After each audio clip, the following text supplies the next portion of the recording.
โซสีมือเลย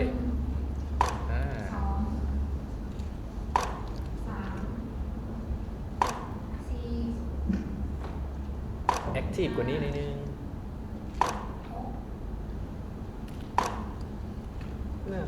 โอเคเห็ดตัวใหญ่ๆออกมาเห็ดตัวใหญ่ๆกว้างๆรอได้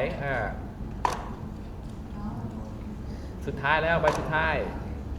โอเคเข้าใจ MRUL 26โดยสบายดีคณะกรรมการทุกคนน้องชื่อว่าเท้าคำพุกเกียรติมณีวงศ์อายุ25ปีสูง180เซนติเมตรมาจากสวรรณเขตโดยปัจจุบันเป็นมาร์เก็ตติ้งโดยความสามารถพิเศษคือการถ่ายคอนเทนต์การแสดงสื่อออนไลน์ทางออนไลน์โดยแรงบันดาลใจที่มาประกวดก็คือเห็นรุ่นอ้ายเห็นว่ามันเท่นะแบบประกวดแล้วดูดีในสังคมนะแบบเขาก็อยากมาประกวดลองเบิงแล้วก็อยากกล้าแสดงออกโดยเรามีเวลา2 นาทีถามตอบกับคณะกรรมการทานแทบอิทน้องกิสันน้องถ่ายคอนเทนต์มันถ่ายคอนเทนต์เกี่ยวกับอย่างแบบเกี่ยวกับตลกแบบโฆษณาโดยแบบโฆษณาทางอันชื่อนะแบบในการเอาเห็ดเวียกโดยโอเคเทเลอร์พอเมื่อกี้เห็นยกมือบ้านได้ถามน้องฟุกต่อน้องคิดว่าสื่อโซเชียลมีเดียมีความสำคัญกับการใช้ชีวิตของวัยหนุ่มแล้วใดเนี่ยโดย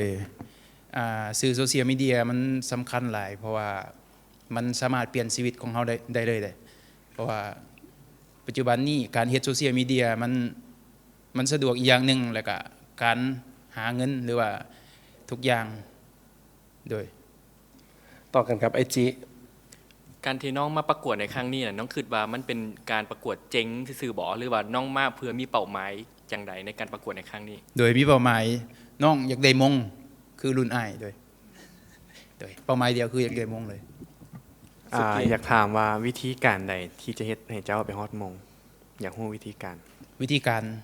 ว่าสิไปฮอดมงแม่นบ่ที่น้องเตรียมตัวมาโดยก็คือความสามารถหรือว่ารูปร่างหน้าตาทุกอย่างการแสดงออกโดยกล้าเฮ็ดกล้าทำโดยน้องคิดว่าความสามารถใดที่น้องจะได้มงและถ้าน้องได้มงไปแล้วมันมีความหมายอย่างกับน้องแดน่าจะเป็นการงานโดยการงานหรือว่าทุกอย่างในชีวิตน้องอาจจะดีขึ้นกว่าเก่าเพราะว่าน้องเฮ็ดเวียกปัจจุบันนี้มันก็มันเสียสุขภาพเนี่ยเพราะน้องนอนดึกโดยอาจจะเปลี่ยนชีวิตน้องเลยก็ได้อีก13 วินาทีกับน้องเฮ็ดเวียกอยากเห็นว่าน้องว่าน้องเฮ็ดมาร์เก็ตติ้งมาร์เก็ตติ้งเลยโดยการตลาดเกี่ยวกับหยังผับโอเคหมดเวลาพอดีสิถามต่อแต่ว่าหมดเวลามาต่อกับคีย์เวิร์ดโดยคีย์เวิร์ดของฟลุกก็คือว้าวมลพิษทางอากาศหรือว่า air pollution PM ยังก็ได้โดยที่เป็นมลพิษทางอากาศปัจจุบันนี้มันแป๊บนึง30 วินาทีจับเวลาโอเคปัจจุบันนี้มลพิษหรือว่า PM 2.5 ทางอากาศหรือว่าในนครหลวงตั้งแต่เห็นติดตามข่าวมาน้องคิดว่ามันช่วงนี้มันมลพิษสูงหลายเลยว่าอยากให้ทุกคนป้องกันหรือว่าใส่แมสหรือว่าไปออกกำลังกายทั้งนอกอยากให้ปิดแมสทางที่ดีให้เขาฟิตเนสด้วยมาเลยเนาะเรียบร้อยขอบใจน้องฟุก MRUL 26MRUL 26ฟุกคำฟุกแก้วมณีวงศ์ตัวแทนนำเสนอสวรรณเขต